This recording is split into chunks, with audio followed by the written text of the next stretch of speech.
আসসালামু আলাইকুম। আজকে আমি উদ্যোগ নিয়েছি যে বাড়ির চারপাশ পরিষ্কার করব। তো অনেক দিন থেকেই চাচ্ছিলাম।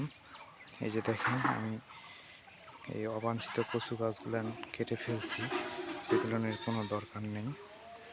তো অনেকটা সময় লাগলো, ভাবছিলাম আজকে পারবো কি পারবো না। তো ইনশাল্লাহ পেরেছি। এই যে জঙ্গল ছিল, এগুলো প্রচণ্ড মশা হচ্ছে এখান থেকে।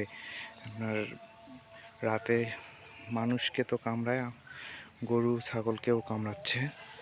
তো অনেক এই পাশে কচুগুলান কেটে পুরো ফাঁকা করছি। তো এখানে কিছু ঘাস ছিল, গরুর জন্য কাটছি ঘাসগুলা, আর কচুগুলান কেটে ফেলছি। কচুগুলান অনেক সুন্দর ছিল, কিন্তু তারপরেও এগুলো তো রেখে কোনো লাভ নাই। এগুলো জঙ্গল হচ্ছে, কি করব আর।